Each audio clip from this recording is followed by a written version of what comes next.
This episode is brought to you by Progressive Insurance. You chose to hit play on this podcast today. Smart choice. Progressive loves to help people make smart choices. That's why they offer a tool called Auto Quote Explorer that allows you to compare your Progressive car insurance quote with rates from other companies. So you save time on the research and can enjoy savings when you choose the best rate for you. Give it a try after this episode at progressive.com. Progressive Casualty Insurance Company and Affiliates. Not available in all states or situations. Prices vary based on how you buy. What's up, family? Bet Online is the fastest and easiest way to wager on all your favorite sports, contests, events with first-to-market odds and lines. Find reviews and news for every league from the MLB, NFL, NBA, NHL, combat sports, esports, and even golf. Bet Online continues to be the top online resource for all your sports information, from live in-game betting, props, and futures. Head to Bet Online today or use your mobile device to join today and make your first sports bet. Use our promo code BELIEVE50, BLEAV50, to receive your 50% welcome bonus on your first deposit. Bet Online, where the game starts, who's a proud sponsor of the Bossman Show on your radio.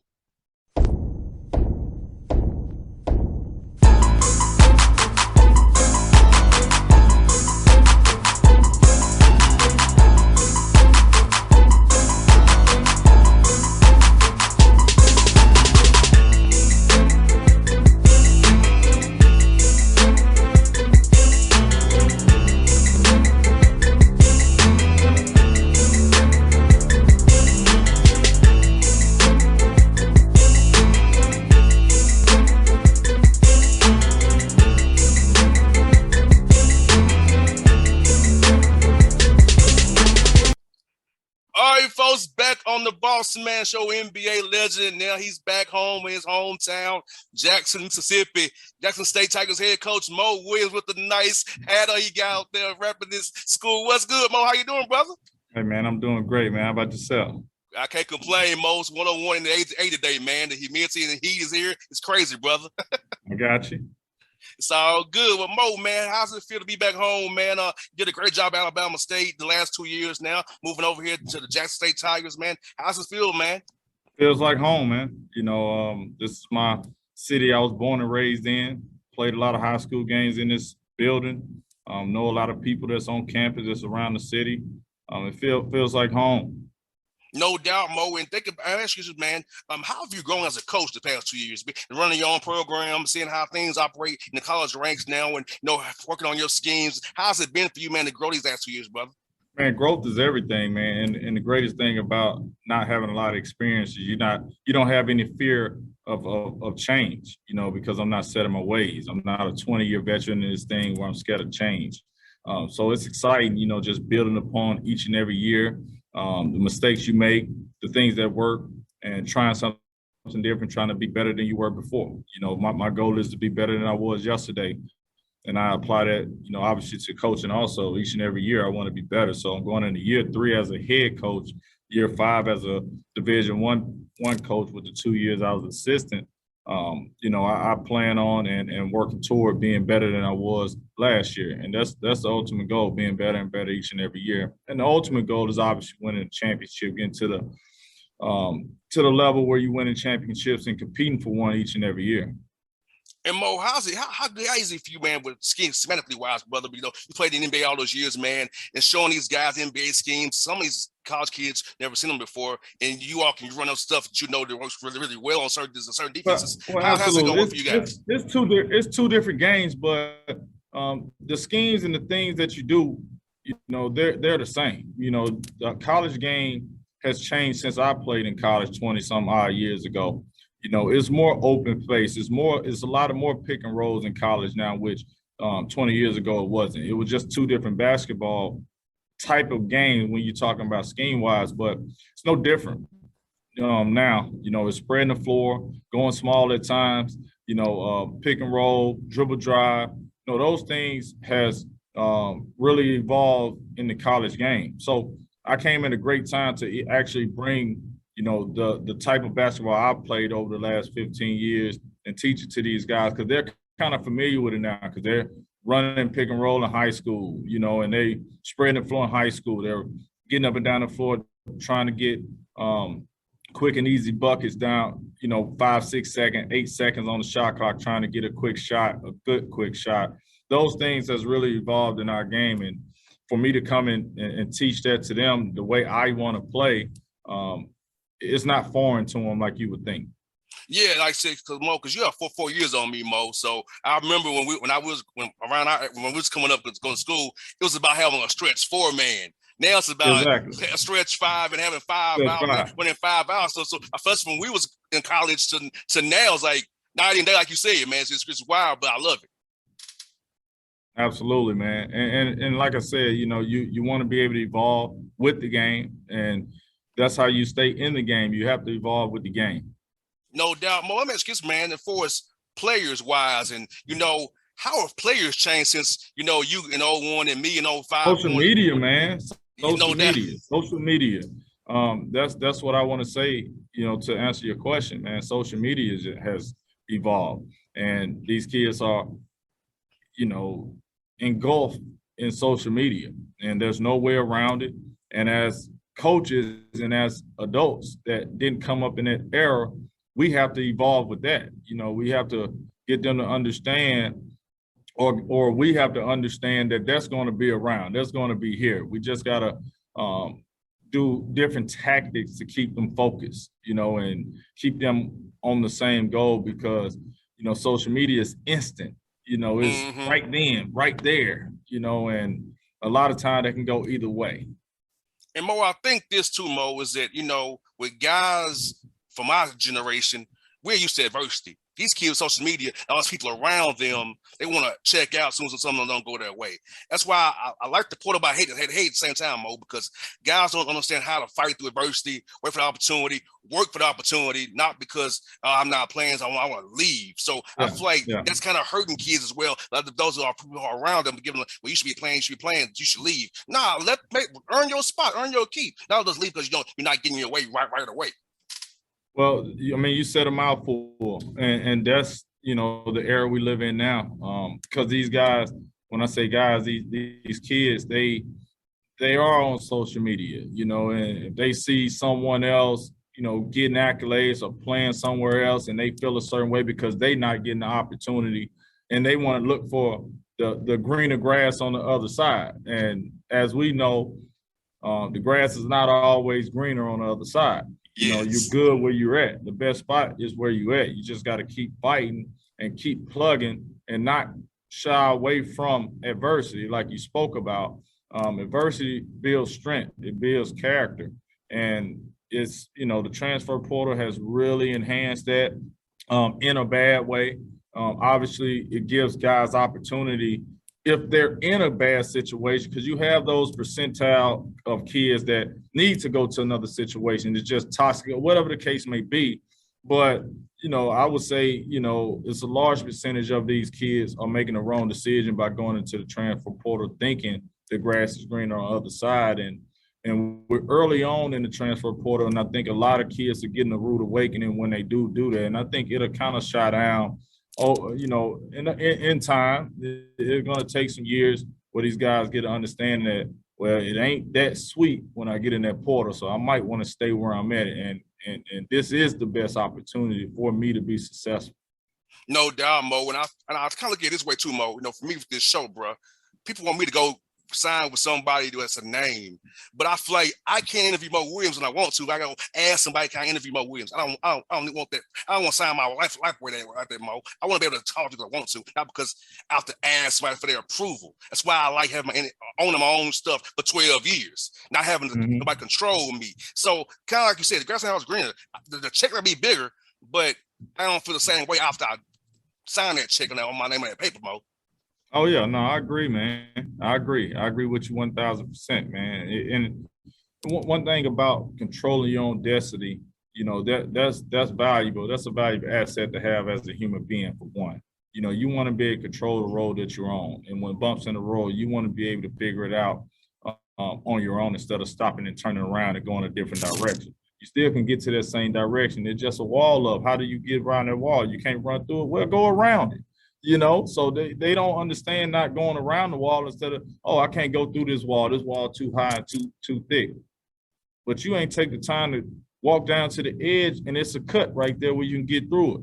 So they don't understand the aspect of just fighting through something and understanding that when things are not going your way, it's never personal, Exactly. And then you got to take accountability of your situation. They don't take the time to really evaluate their situation. Just for example, you got a freshman that want to come in and you feel like you want to play, and it's a team full of juniors and seniors. In his mind, well, I'm better than this senior, I'm better than this junior, or I can play just as good as he can play.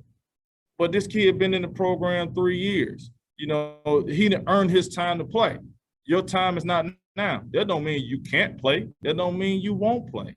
And that's why you get so many freshmen early on in the transfer portal, because they didn't play their freshman year. They don't want to earn their minutes. They don't want to wait their turn. And that's happening so often in today's game, which in the past it hasn't. And Mo, what's crazy is dudes are quitting on the AAU team. I want to transfer to the AAU team, especially in Atlanta. I'm seeing it like, for real? Because the AAU team ain't you leaving because you ain't getting mad? But Mo, these kids are cut different, bro. And I'm like, wow. I would never think that way when I was that age. For real? I agree.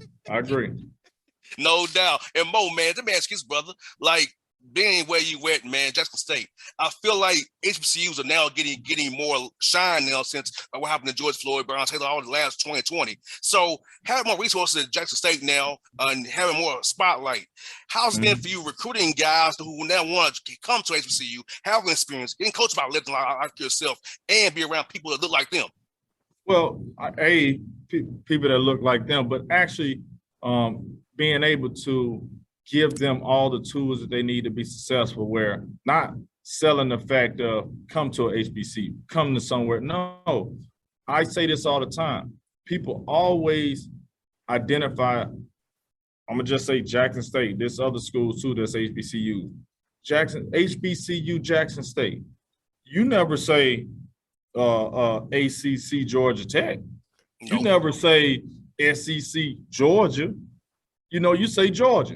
You say Georgia Tech. Why not say Jackson State? We're Division I basketball. We compete for the same championship they compete with.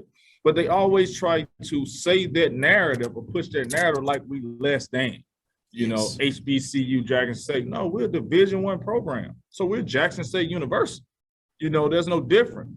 And that's what we sell our kids on, getting them to understand that we have everything that anybody else has. We competing for the same thing that everybody else is competing for. We have great coaches. We have a great coaching staff. That's all the way down the board from men's basketball to women's basketball, obviously with football. You can come here and be just as successful as anywhere else. And the narrative is so big where they feel like they're taking a step down by coming to a Jackson State. And that's the narrative that we are changing. No doubt, Mo. I feel the same way, brother. I'm a graduate of Tennessee State. They look at us like people's like, JR, you can have you. I said, look what I did. I did it at Tennessee State. I own my own SHIT. I own it. So right. And I'm successful. Right. I came from a TNSU, HBCU. Right. I came from there. But see, like you said, people always look at it like we're less than or it's inferior. No, the SWAC, the MEAC, and Tennessee State and OVC, like you said, we have everything. And our degrees count too, and we matter. But I feel like even in the national media, it's always like SWAC and MEAC. It's always don't cover us when something bad happens, Mo. Not when something good happens. It's always some bad, or maybe we win something. How about like today, a random day in June, cover Jackson State basketball today? Do that for once. Sure. Not just when something good happens that you perceive as good. Exactly. No, I agree 1,000%. And that's a narrative that we're continue to change, and obviously we have one of the best at it, with Coach Prime over here, that's able to push that narrative out and really touch these kids, these 5-star kids, 4-star kids, and really touch them, and obviously I'm touching them also. And then, hey, and women basketball coach Tamika Reed don't get the credit she deserves. I mean, she bringing in these kids from all over the country, coming from bigger schools, signing them out of high school, and continue to do a great job. And she's dominating the conference. No doubt, Mo. And I got two more for you, brother. How has it been trying to get the non-conference games scheduled? I know that's part of the game, and it's SWAC. You got to play some guaranteed games, but also get some people to come to Jackson and play you all. How's it been for you so far, my brother? Well, I mean, obviously that's one aspect of our situation in our league, rather. We have to go play what they call buy games. They are buy games. We raise money, and unfortunately, we're not at the point where other schools are, where they can bring teams to their home court and give them money and get 5 or 6 non-conference home games. We're not in the liberty to do that. So, we have to go play 12, 13 games straight on the road. But that we use it in a positive that makes us stronger. We have to face adversity. We have to travel. We have to do all these things to get ready for conference play.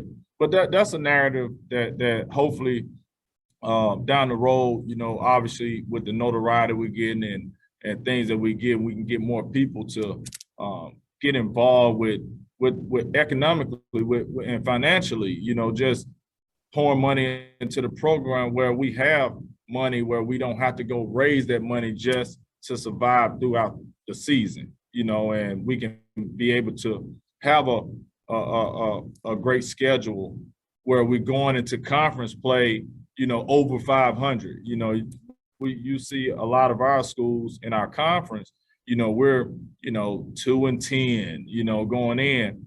And one thing about it, I get back to the narrative, because now when we play those schools, or we in conference play, and whenever the conference team that wins the tournament goes to the NCAA tournament, I never hear anybody talk about, man, this is a good team. Nope. They went 16-2 in conference play. Hey, there's no indication of their record, because they have to go on the road and play 12 games straight, against other teams that bought them. That they don't push that narrative. Never. But they'll push our record though. Well, they're a 3-10 team. They're 1-8 coming in, but they don't understand that the team we're playing that's 7-2, out of their 9 games, 7 of them been at their home place. Mm-hmm. So at the end of the day, that narrative is not pushed enough. Where the understanding of why our record, that's not an indication on what type of team we are. That's the point I made about Alabama A&M letting go of Coach Howard, because that brother had to clean up a mess over there at Alabama A&M, and his record is, it's not bad as people say it was, Mo, and you know that. So I was like, yeah, like what you just did about Coach Howard. I said, Coach Howard is a damn good coach, but he had to deal with to get all the losses went on him. He had to buy those buy games, but folks don't see that. Like you said, Mo, they don't see that. They don't see that part, Mo. They don't push that narrative. What they do is, you've been there 3 years, 4 years, and all of a sudden you're tickering at 500 or right below 500, but your conference, 70% win percentage. Non-conference, you had 20% win percentage, but they use all that against you, right? But at the end of the day, that's the narrative, and that's the world we in. And as coaches, we want to fight that, because we want to win. We want to have the opportunity to win, and that has to change at some point. That's one for you, Mo. Mo, I have a side hustle called a food blog. So what is your favorite spots to eat back home in Jackson, man? So we come to Jackson, so I see you all play. Where should we go get some food at, brother? It's crazy you asked me that, man, but my home, man, we cook at home every single day. I don't eat out at all. My wife does a great job on, in their kitchen, man. I'm talking about every single day we have a home cooked meal. I don't eat out. I bring my food to work, and things like that. But I do have, a few spots, that I go to around the city. When I want to have lunch, if it's a business type of situation, Char is one of them. It's in the city of Jackson. So whenever you're in the city, man, go to Char right off Northside Drive. I shall, brother. I shall. I'm gonna be coming that way because I gotta cover football, so I'll be coming that way. I'll be in Memphis for a little bit because I do some of the Grizzlies as well. So I'm gonna come see you all play. I'm making my business come see you all play down there in Jackson, Mississippi, my brother. I'm gonna cheer you. I cheer for you, brother. I'm happy. I was gonna see you Vanderbilt this past year. I'll be cheering for you again. Hope to see you closer as well this year again, my brother. I appreciate it. Anytime, man.